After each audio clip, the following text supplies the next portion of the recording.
Today's midday in Douala, Cameroon's economic capital city. Ladies and gentlemen, thanks for joining Équinoxe television on a bilingual edition of information.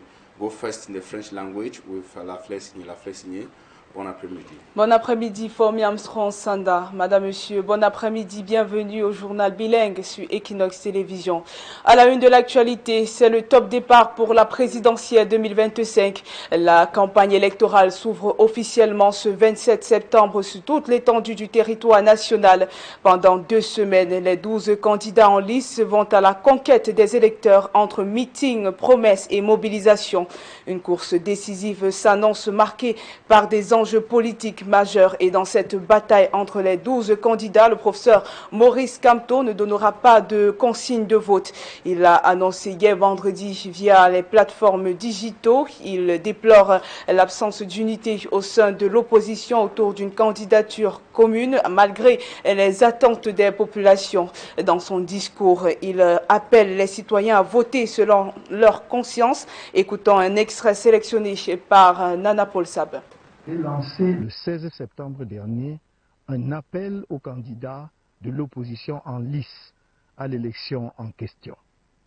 Je les exhortais à s'unir, idéalement derrière l'un d'entre eux ou, à défaut, de former une coalition de plusieurs candidats de poids autour de l'un de ceux qui, parmi eux, ont une grande expérience politique et de la gestion de l'État, en l'occurrence, l'un des 2 candidats originaires de la partie septentrionale du pays, sur la base d'une entente préalable entre ces derniers.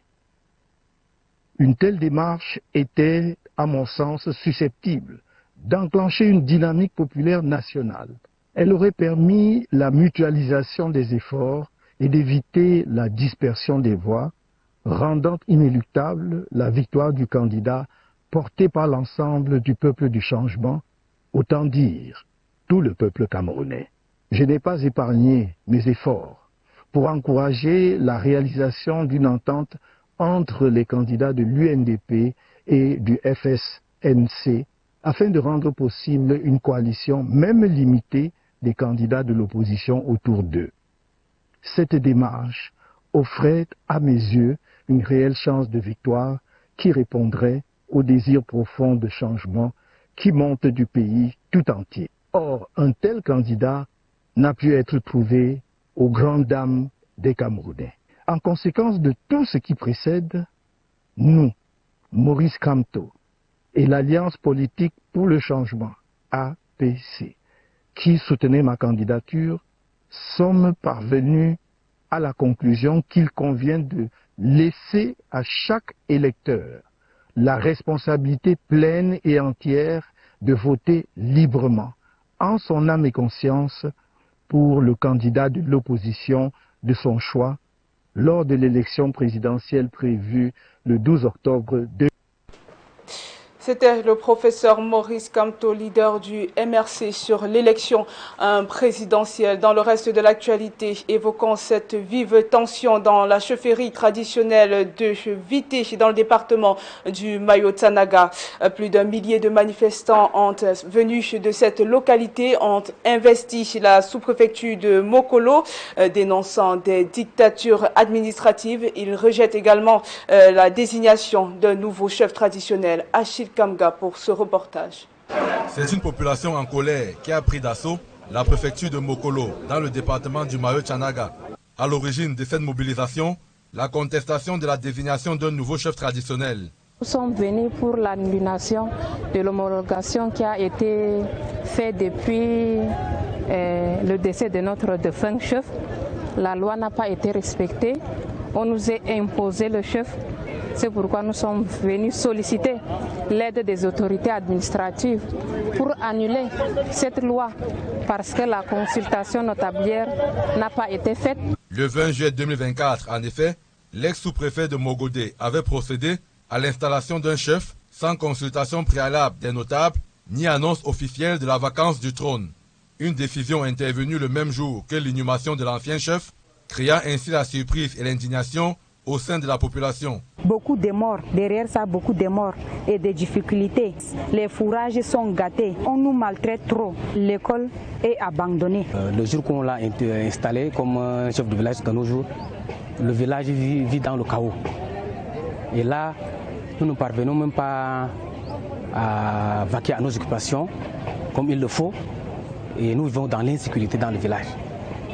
Cela appelle à une indignation afin que l'acte d'homologation de ce dernier soit annulé. Les habitants de Vité rejettent catégoriquement ce chef, exigeant l'annulation de l'acte et l'organisation d'une consultation inclusive et transparente compte tenu du nombre de prétendants issus de la chefferie.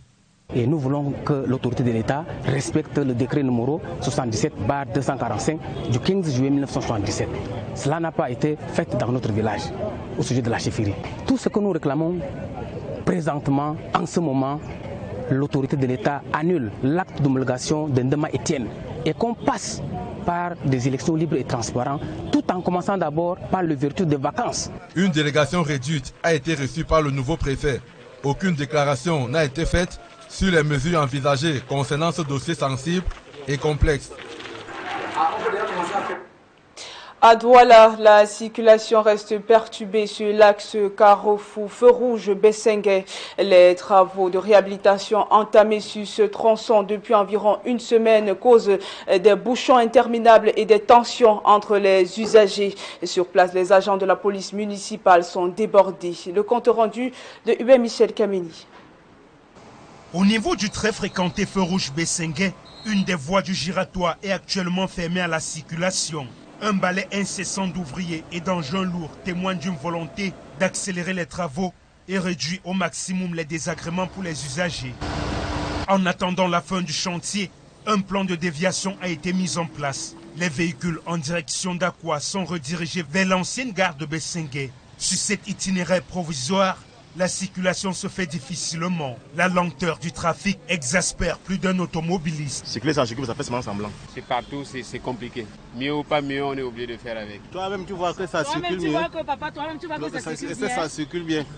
Cette déviation, normalement, on devait bien arranger pour moins que les gens, la population puisse bien circuler. Les désagréments ne s'arrêtent pas là. Les voyageurs, eux aussi, en subissent les conséquences. Cette dame, arrivée tout droit de la région de l'Ouest, peine à trouver un moyen de transport pour rejoindre son domicile au quartier Makepe-Misoke. J'ai mis les bagages là-bas, il n'y a même pas moyen. Je cherche la voiture ni la moto, il n'y en a pas. Pour tenter de contenir le chaos, les agents de la police municipale sont mobilisés à différents carrefours stratégiques. Mais la tâche est loin d'être facile. L'incivisme de certains usagers complique leur mission. Plus c'est fermé, plus c'est bouché, plus personne ne peut circuler. Si ça circule, il faudrait que nos frères comprennent que c'est parce qu'il y a un travail qui est fait en amont. Or, eux, quand on les demande de patienter, d'aller passer vers le bon sens, ils veulent bagarrer. On a déjà raté au moins 4 bagarres depuis aujourd'hui avec les bicyclettes. Ils forment toute une masse, ils viennent, ils créent de ces histoires qui n'ont pas de sens. Vraiment, je vais leur passer un message que lorsqu'on dit qu'il y a une orientation, qu'ils respectent l'orientation. Les voitures n'avont pas les problèmes avec les véhicules. Retour au carrefour Bessengue. Ici, les travaux avancent à un rythme soutenu. D'après le responsable du chantier, la pose des pavés débutera ce vendredi soir et devrait s'achever samedi en soirée. Une fois cet état franchi, la circulation sera immédiatement rétablie sur cette session, permettant ainsi de lancer les travaux sur l'autre côté dès ce week-end. Et du sport à présent, football. Ce week-end, les clubs camerounais jouent à l'extérieur en compétition CAF. Ils devront inverser la tendance après des matchs mitigés à domicile. 2 matchs importants sont attendus, notamment l'Aigle Royal de la Menoix contre FC San Pedro et la Colombe sportive du Djaelobo contre ASC Jaraf de Dakar. Le reportage de Esther Manuela Anon et Carlos Minoué.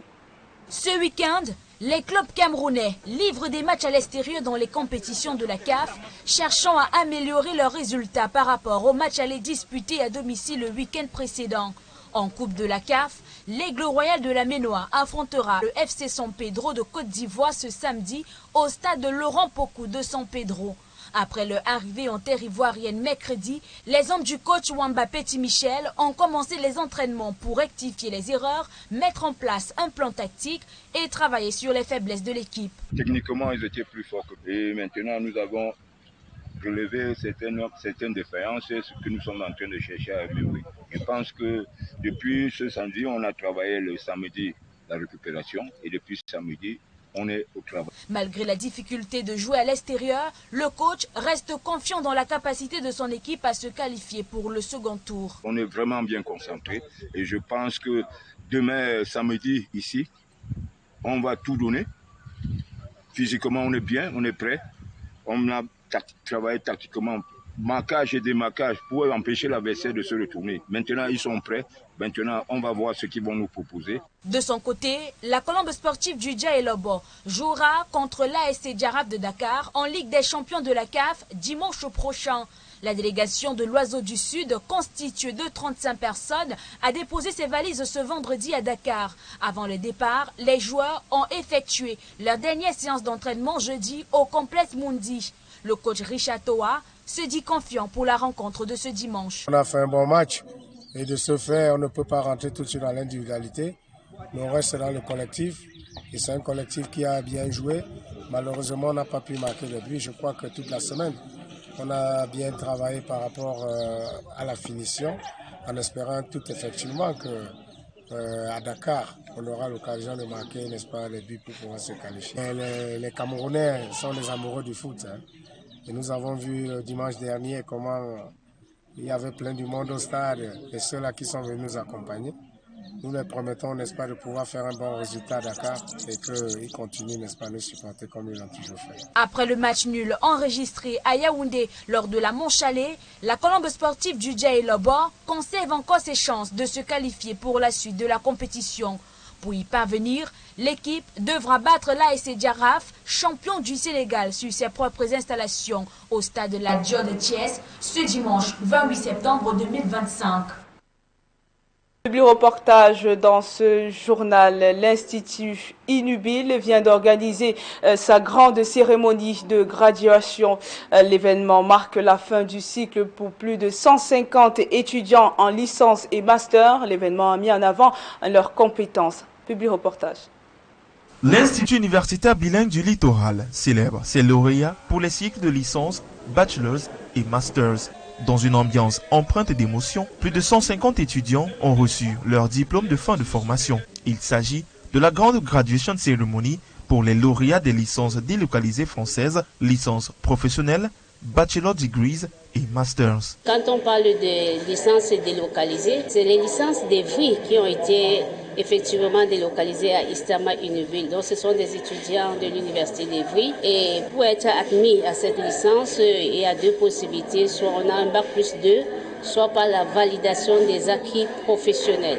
Cette cérémonie vise à exalter le parcours des diplômés tout en mettant en lumière les compétences acquises, les projets réalisés et les défis relevés par les étudiants tout au long de leur cursus scolaire.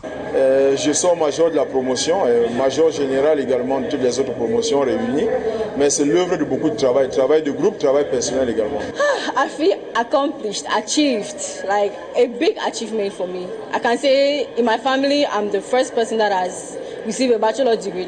Pour le consul de France à Douala, invité de marque à cette cérémonie, l'Institut universitaire bilingue du littoral est un établissement privé qui offre aux étudiants des diplômes internationalement reconnus, ceci afin de leur permettre de poursuivre leur cursus académique à l'étranger. Une cérémonie très vivante, très dynamique, avec donc des remises de diplômes à des étudiants, notamment les étudiants de l'université d'Evry.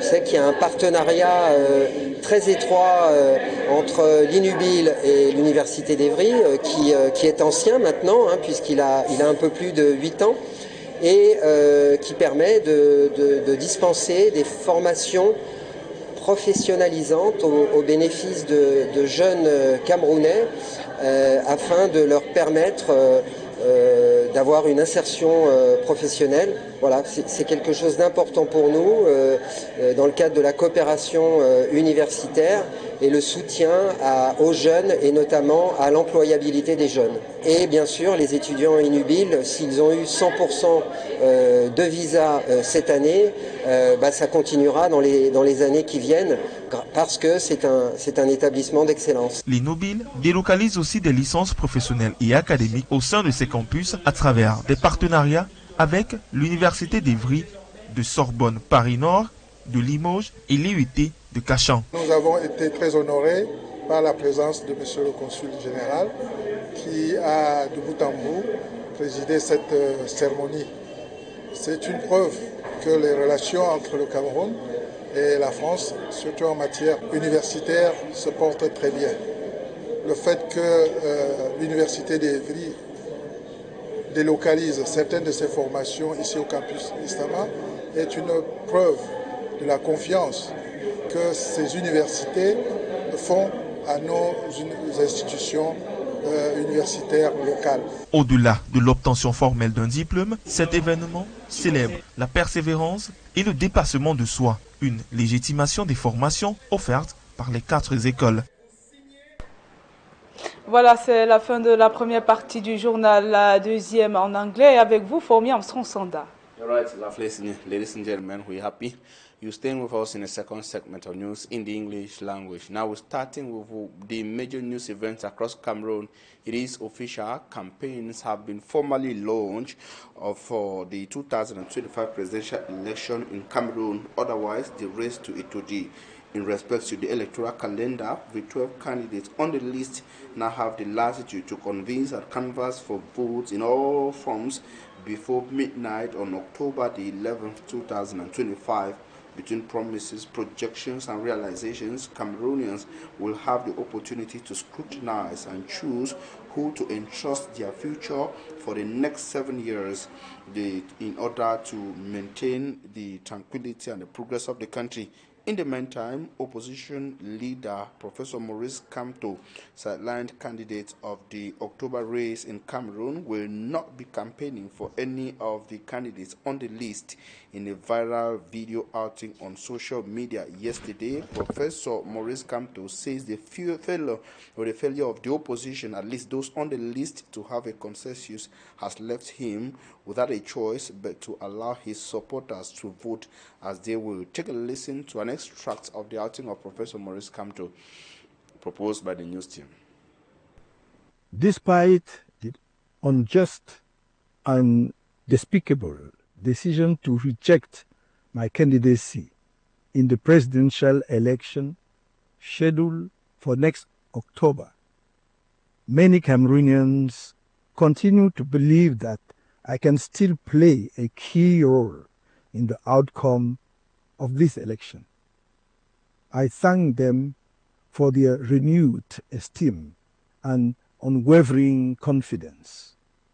I have listened to their repeated calls and have resolved to see how best I can respond, as I always do when the higher interests and future of our country are at stake. It is in this spirit that on 16 September, I launched an appeal to opposition candidates running in the election in question.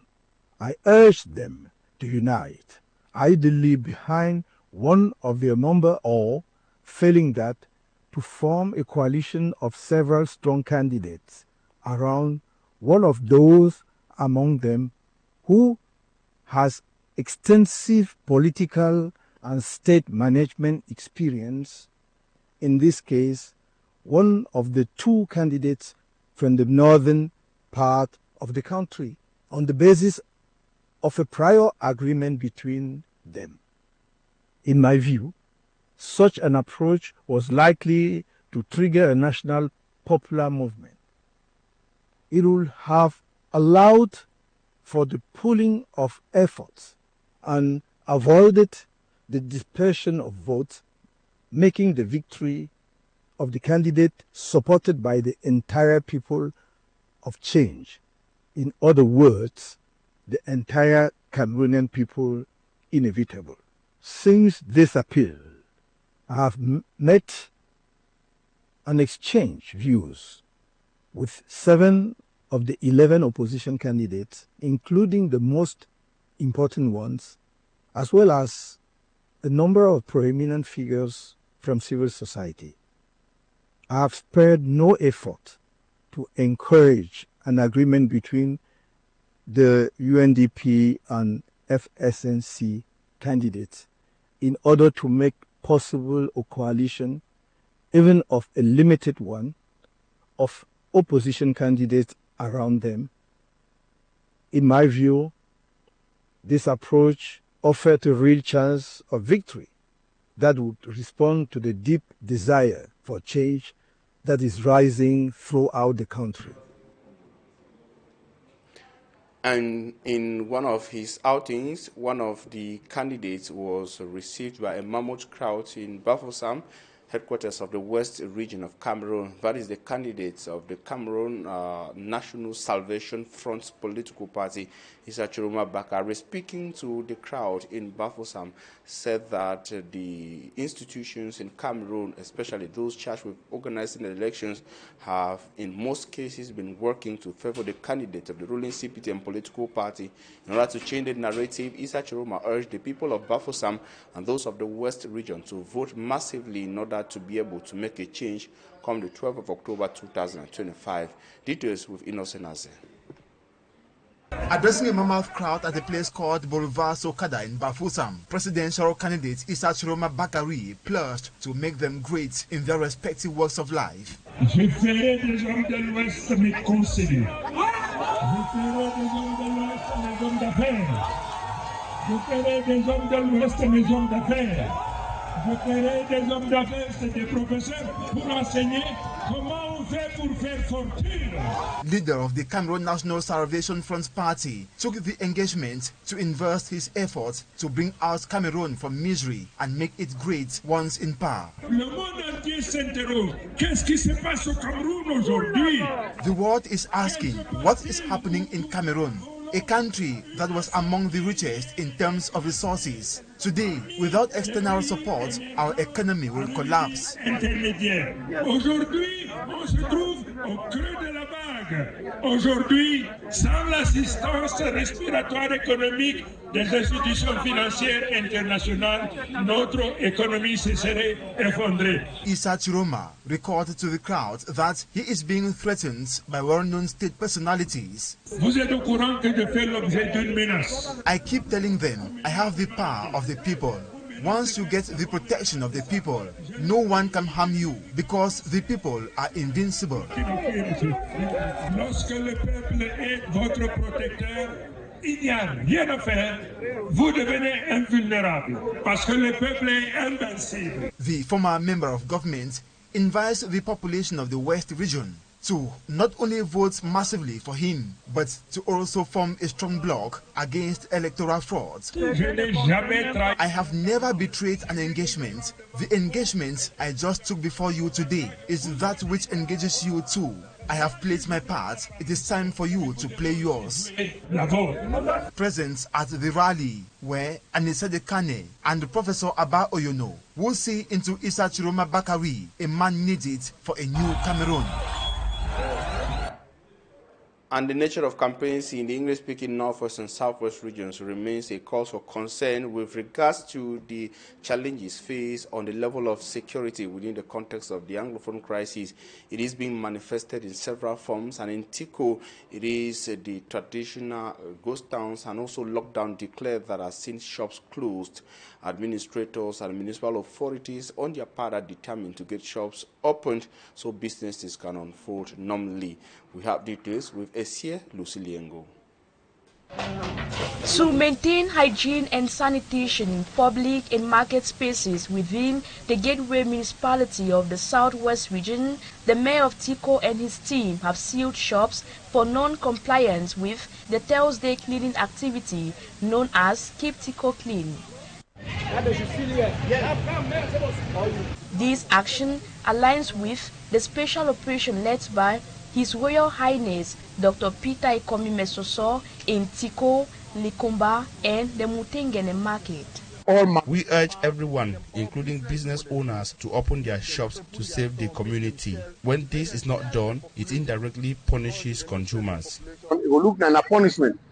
According to the Tiko administration, this initiative is not intended to suppress the population, but rather to encourage respect for hygiene measures to preserve public health and safety. My team and I are touring the town to identify areas with dirt or conditions, especially at business sites. We are also ensuring that business owners are present at their shops. All of this is aimed at a common goal, fostering an active municipality. May be active. Mayor Dr. Peter Ikomi Mesoso further emphasizes that this initiative also aims to ensure that business owners are present at their shops. Yesterday we were in Tiko. Today we are in Likomba and Mutengene. Our on-ground actions will continue effectively to achieve our desired results. In the days ahead, the patrol team will be inspecting other neighborhoods in the municipality such as Tiko Long Street and Tiko Douala Road. Defaulters, according to the authorities, will face consequences. And some young people of Wuvia, a community in the Limbe 2 subdivision of the Fako in the southwest region, have vowed to crack down on those they say are actively involved in destructing fishing activities along the coast of Wuvia. This came after an amateur video displayed young persons of this community in a tense confrontation with some Nigerian fishermen in Wuvia. We have details with Davison Maimo from Limbe. Do not come for war. If you need war, we will give you war. Ceasefire for that injury, draw your net. Tension almost escalated at the Sea of Limbe between local youths from Wuvia village and some fishermen of Nigerian nationality, sparked by a distress call from an indigenous fisherman whose net was allegedly destroyed by the fishermen. Come out for that injury. One man can't enter for you. If you don't want to, we want fight, we'll fight. Government go see him. This led to a swift response, resulting in the confiscation of more than 5 canoes belonging to the fishermen, with their catch of crayfish exhibited as evidence of destructive fishing practices. We don't want this fishing method here again. They can go where they have come from. We don't want this fishing method. It's so destructive. The people of Wuvia claim that the fishermen not only deplete the sea with unsustainable fishing methods, but also disrespect areas believed to be ancestral resting places. Now can stranger now want empty water. And this end to now empty. Una the enter sote or place a woman water they stay. Those they are engines that they are using, they are making noise, they are disturbing our ancestors here, because this is a community that have so many liberation that we are doing here. Before Chief Dikanjo of Wuvia and the Limbe 2 subdelegate of livestock, fishery and animal industry, the fishermen pleaded guilty and were fined for destroying the net of an indigenous fisherman. With fishing being the primary economic activity for the people of Wuvia, the community has unanimously agreed to destroy any canoe using poor fishing method within the coast of Wuvia. Of the Douala 5 Municipal Council have vowed to work hard in order to kick out incelebrity, what they call about as activities that have turned the municipality into a West Dome. They are also worried about the pace of execution of public investment projects in that parts of the city of Douala. The worries of the Douala 5 municipal councillors were raised during our council session that held in Bona Musadi. We have details with Malak Glory. Several streets in the Douala 5 municipality are littered with heap of garbage resulting to mosquitoes. According to one of the councillors, the filthy nature of the Douala 5 is one of the projects that has been neglected by the council, thus exposing the inhabitants to several ailments. We are no longer sensitive to speeches. You see, we need actions. And right now, Douala Council is going bad. It's dirty. There are mosquitoes. That everywhere is very dirty. And they need to take their responsibility and they respond for that. This was discussed during a mid-term extraordinary session organized by the mayor in his municipality to evaluate the budget and other unfinished projects. The incompletion of this project, according to the mayor, it is due to the new finance law, which is limiting finances. In response, Patrick Obama, councillor of this municipality, says, what is the reason of this law when we are in the decentralization process? Decentralized means that we need to take care of our own budget. We are up to only 10.5% of realization. However, the senior divisional officer who was present at the session says the government is taking note of their worries and will ameliorate the situation. You know, we are going to the end of this mandate. But we are facing difficulties due to the new legal order in terms of tax payment. But the government of the Republic is working in order to make all the capacitation that are necessary in order to help our municipality to make money. The council now has less than 6 months to execute all the projects in the Douala 5 municipality before the end of their mandate. Worried about the unhygienic nature of the Douala 5 municipality. Ladies and gentlemen, that's all we had time for. Stay connected to interesting programs on Équinoxe Télévision. La Fleur signée. Have a nice day. Have a nice day. Famille Armstrong-Sanda, on se retrouve ce soir à 20h pour une nouvelle édition du journal. Madame, Monsieur, c'est la fin de cette édition. Restez sur Équinoxe Télévision, les programmes se poursuivent.